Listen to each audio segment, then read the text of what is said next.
Assalamualaikum warahmatullahi wabarakatuh. Hai anak-anak solih dan solihah, bagaimana kabar kalian hari ini? Semoga dalam keadaan sehat ya. Alhamdulillah, hari ini kita bisa melanjutkan pelajaran PAI dengan tema senangnya meneladani kisah para nabi dan rasul.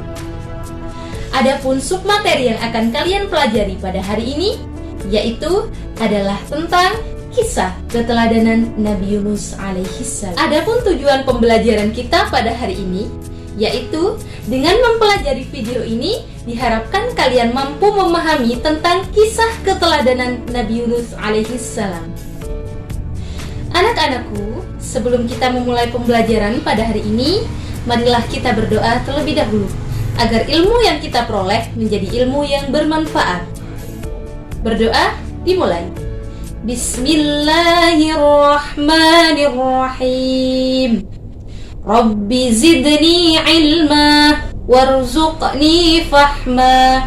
Rabbi shrah li sadri wa yassir li amri wahlul 'uqdatam min lisani yafqahu qawli.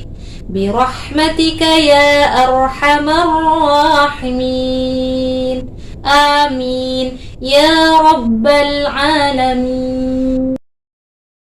Anak-anakku, sebelum kalian mempelajari tentang kisah teladan Nabi Yunus alaihissalam, tahukah kalian siapakah Nabi dan Rasul itu? Benar, Nabi adalah seorang utusan Allah yang menerima wahyu untuk dirinya sendiri. Sedangkan Rasul adalah utusan Allah yang menerima wahyu untuk dirinya sendiri dan untuk kaumnya. Pernahkah kalian mendengar kisah tentang Nabi Yunus alaihissalam? Tahukah kalian siapa Nabi Yunus itu? Nabi Yunus adalah putra Matta, atau yang kita kenal dengan sebutan Yunus bin Matta. Nabi Yunus diutus kepada sebuah kaum yang bernama kaum Ninawa. Kaum Ninawa tinggal di daerah Mosul yang terletak di daerah Irak. Kaum Ninawa merupakan kaum yang mewarisi tradisi nenek moyang mereka, yaitu menyembah berhala dan meyakini bahwa berhala itu adalah Tuhan mereka. Karenanya Allah mengutus Nabi Yunus untuk berdakwah kepada kaum Ninawa agar mereka kembali kepada jalan yang benar dan meninggalkan berhala-berhala mereka. Nabi Yunus diperintahkan oleh Allah berdakwah kepada mereka agar mereka kembali menyembah kepada Allah dan meninggalkan sesembahan selain Allah.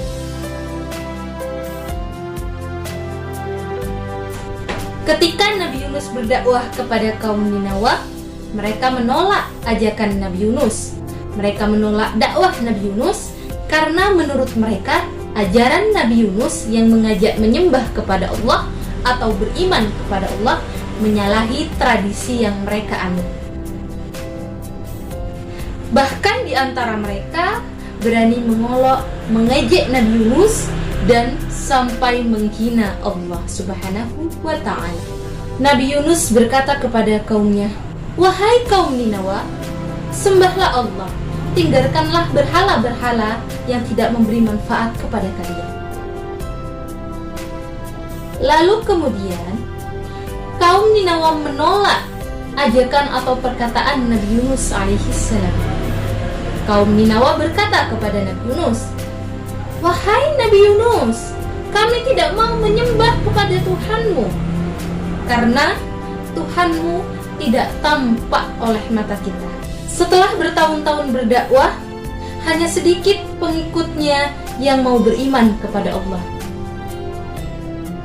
Hanya sedikit dari penduduk Ninawa yang mau mengikuti ajakan dakwahnya. Nabi Yunus memperingatkan kepada mereka, "Wahai kaum Ninawa, jika kalian tidak mau beriman kepada Allah, maka tunggulah azab dari Allah Subhanahu wa ta'ala. Disinilah letak ujian dari Allah Subhanahu wa ta'ala kepada Nabi Yunus alaihissalam dalam menjalankan dakwahnya kepada kaum Ninawa. Nabi Yunus berputus asa dalam menjalankan dakwahnya untuk mengajak kaum Ninawa beriman kepada Allah. Nabi Yunus pergi meninggalkan kaum Ninawa yang tidak mau bersujud kepada Allah atau tidak mau beriman kepada Allah. Tidak lama setelah kepergian Nabi Yunus alaihissalam, terjadi sesuatu hal yang buruk terhadap kaum Ninawa. Tiba-tiba langit menjadi gelap dan suara petir menyambar-nyambar di sekitar tempat tinggal kaum Ninawa. Kaum Ninawa merasa sangat takut. Mereka teringat akan perkataan Nabi Yunus bahwa Tuhan Nabi Yunus atau Allah Subhanahu wa ta'ala akan menurunkan azab yang sangat dahsyat bagi mereka yang tidak mau beriman kepada Allah. Satu persatu penduduk Ninawa bersujud kepada Allah dan memohon ampun kepada Allah. Mereka berkata, "Ya Allah, ampunilah kami semua. Ampunilah dosa-dosa kami karena tidak mau mengikuti ajakan Nabi Yunus untuk menyembah dan beriman kepadamu." Kemudian Allah tidak jadi menurunkan azab kepada mereka. Kaum Ninawa telah memohon ampun kepada Allah. Mereka beriman kepada Allah dan meninggalkan berhala-berhala mereka. Sementara itu, Nabi Yunus telah melakukan perjalanan cukup jauh. Tibalah Nabi Yunus di tepi lautan. Nabi Yunus melihat sebuah perahu yang akan berlayar. Nabi Yunus ikut rombongan perahu tersebut. Berlayarlah perahu tersebut sampai ke tengah lautan. Di tengah lautan, tiba-tiba angin bertiup sangat kencang. Langit menjadi mendung dan turunlah hujan serta ombak yang sangat besar. Penumpang perahu tersebut berkata, "Sepertinya akan terjadi badai yang sangat besar. Kita harus membuang barang-barang kita ke lautan." Akhirnya, satu persatu dari barang-barang mereka lemparkan ke lautan untuk mengurangi beban. Akan tetapi, perahu tersebut tetap kelebihan beban. Akhirnya, mereka bermusyawarah dan akan mengundi seorang yang muncul di dalam undian tersebut, dan orang tersebut akan melompat ke lautan untuk mengurangi beban perahunya. Ketika diundi, nama Nabi Yunus muncul. Mereka merasa tidak rela Nabi Yunus yang akan melompat ke lautan, karena mereka meyakini Nabi Yunus adalah seorang nabi yang baik. Kemudian mereka mengundi kembali untuk yang kedua kalinya. Akan tetapi, muncul Nabi Yunus lagi. Sampai ketiga kalinya mereka mengundi dan tetap nama Nabi Yunus yang muncul. Nabi Yunus pasrah kepada Allah. Nabi Yunus berkata kepada kaumnya, "Tidak apa-apa, biarkan aku yang melompat ke lautan. Aku telah menerima takdir dari Allah Subhanahu wa ta'ala." Akhirnya Nabi Yunus pun melompat ke lautan. Belum sampai ke dalam lautan, tibalah seekor ikan paus yang besar yang menangkap Nabi Yunus alaihissalam. Tahukah kalian apa nama ikan yang menangkap Nabi Yunus alaihissalam di lautan? Benar, nama ikan tersebut diabadikan di dalam Al-Quran dengan sebutan ikan Nun. Karenanya, Nabi Yunus mendapatkan gelar Dzunnun.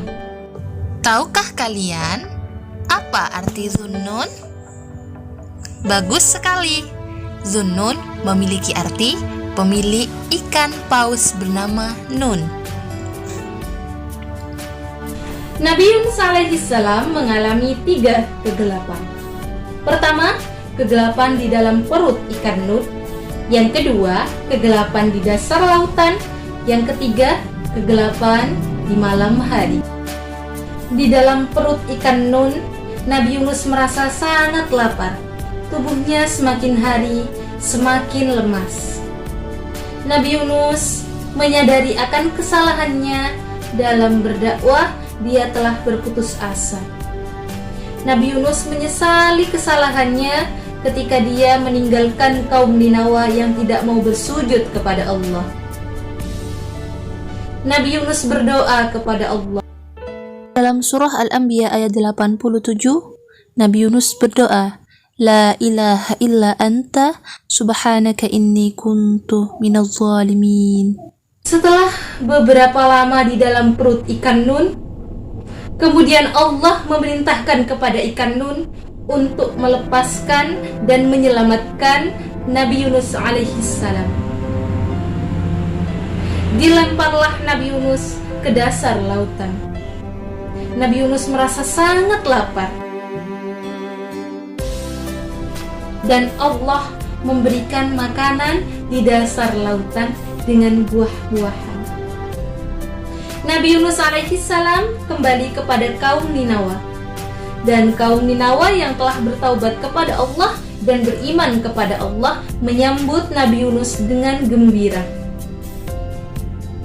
Nabi Yunus merasa sangat senang karena kaum Ninawa memperlakukan beliau dengan sangat baik.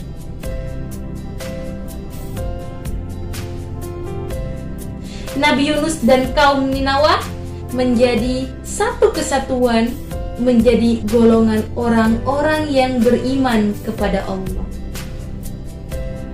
Nabi Yunus menyadari bahwa seandainya beliau tidak meninggalkan kaumnya, sedikit lagi mungkin Nabi Yunus akan menyaksikan bahwa kaumnya akan menjadi orang yang beriman dan bertaubat kepada Allah.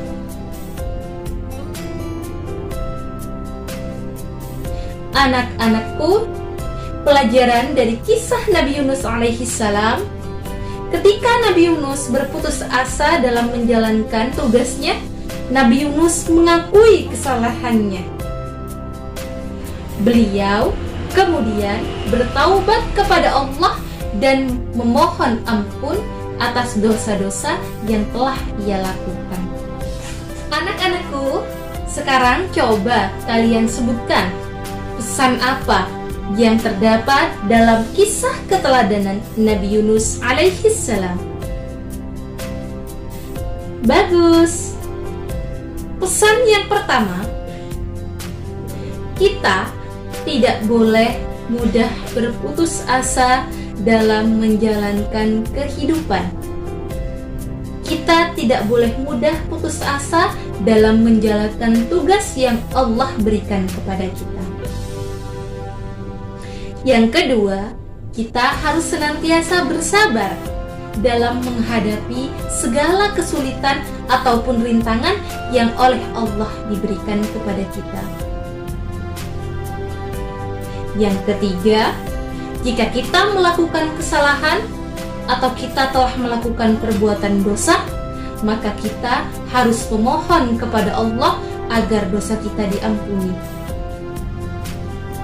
Yang terakhir, ketika kita melakukan kesalahan, maka kita seharusnya bertaubat kepada Allah dan tidak mengulangi kesalahan yang sama. Anak-anakku, terima kasih banyak kalian telah mengikuti pembelajaran pada kali ini dengan baik. Jazakumullahu khairan. Kita akhiri pembelajaran pada hari ini dengan melafalkan hamdalah. Alhamdulillahirabbil alamin. Tetap semangat dan jangan lupa belajar di rumah ya. Bu Guru akhiri, wassalamualaikum warahmatullahi wabarakatuh.